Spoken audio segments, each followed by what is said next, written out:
चिरंजीवपुर नाम का एक शांत सा गांव था, जहां लोग सादगी से जीवन बिताते थे। लेकिन इसी गांव में रहने वाला 19 वर्षीय राघव अंदर से बहुत अशांत था। बाहर से देखने पर वह आम युवक जैसा ही लगता, लेकिन उसके भीतर विचारों का एक तूफान हर पल चलता रहता। कोई कुछ कह दे तो वह घंटों उसी बात को सोचता रहता। उसने ऐसा क्यों कहा? लोग क्या सोचेंगे? क्या मैं सच में बेवकूफ हूं? उसके दोस्त दिन भर मस्त रहते, हंसी मजाक करते और जीवन का आनंद लेते, लेकिन राघव का मन हर वक्त किसी न किसी चिंता में डूबा रहता। उसे लगता, काश मैं भी उनके जैसा हल्का फुल्का होता। लेकिन मन का बोझ ऐसा था कि न काम में मन लगता, न पढ़ाई में। एक दिन खेत में काम करते हुए वह अचानक बैठ गया और उसकी आंखों से आंसू बहने लगे। उसे लगने लगा कि वह टूट चुका है। उसी दिन शाम को गांव में साप्ताहिक सभा आयोजित थी, जहां एक वृद्ध साधु प्रवचन देने आते थे। राघव भी चुपचाप जाकर सभा में बैठ गया।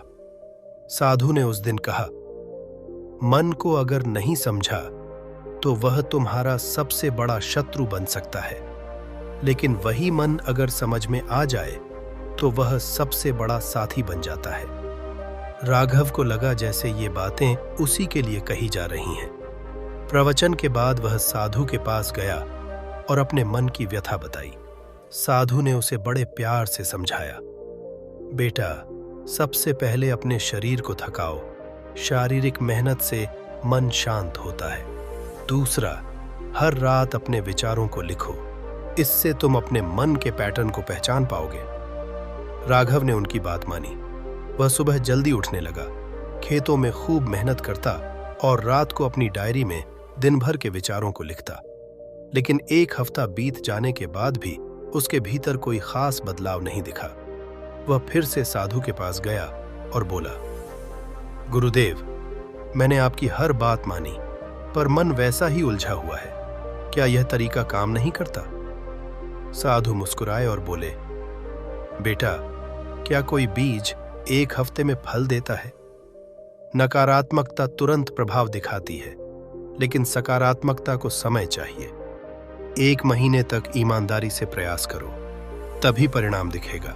साधु ने जमीन पर एक गोला खींचा और कहा, यह गोला तुम्हारा मन है, जिसमें डर, चिंता और लोगों की राय भरी हुई है। रोज इसमें सच्चे विचार और अच्छे कर्म डालते जाओ और देखो कैसे यह धीरे धीरे साफ होता है। इस बार राघव ने निश्चय किया कि वह पूरे महीने तक बिना किसी उम्मीद के सिर्फ अभ्यास करेगा। उसने खुद से कहा, मैं परिणाम की चिंता नहीं करूंगा, सिर्फ अपने कर्म पर ध्यान दूंगा। अब उसकी दिनचर्या सधी हुई थी।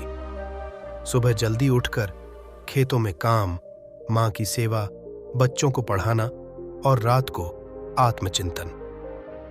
दिन में अगर कोई उलझन आती तो वह खुद से पूछता, क्या यह सोच अभी जरूरी है? और धीरे धीरे उसका मन शांत होने लगा। लोग अब भी ताने मारते, लेकिन वह सिर्फ मुस्कुराता और चुपचाप अपने काम में लगा रहता। एक दिन जब वह रात को अपनी डायरी में लिख रहा था, तो उसने पहली बार लिखा, आज दिन भर मुझे दुख या बेचैनी महसूस नहीं हुई। मैं खुद में हल्कापन महसूस कर रहा हूं। गांव के लोग भी उसके बदलाव को महसूस करने लगे। एक वृद्ध किसान ने कहा, राघव, तू अब पहले जैसा नहीं रहा। तेरे चेहरे पर अजीब सी शांति है। राघव को तब समझ आया कि जब हम अपने भीतर बदलते हैं तो दुनिया हमें अलग नजर आने लगती है। अब उसे किसी के तानों से फर्क नहीं पड़ता था। उसका मन अब उसका शत्रु नहीं, उसका साथी बन चुका था। हर रात वह खुद से पूछता, क्या आज मैं शांत रहा? क्या मैंने सिर्फ जरूरी बातों पर ध्यान दिया? 1 महीने बाद वह फिर साधु के पास गया, आंखों में कृतज्ञता के आंसू लिए। बोला, गुरुदेव, आपने जो रास्ता दिखाया उसने मेरी जिंदगी बदल दी। साधु ने पूछा, क्या दुनिया बदल गई राघव? राघव मुस्कुराया और बोला, नहीं गुरुदेव, दुनिया तो वैसी ही है, लेकिन अब मैं बदल गया हूं। साधु बोले, यही असली परिवर्तन है।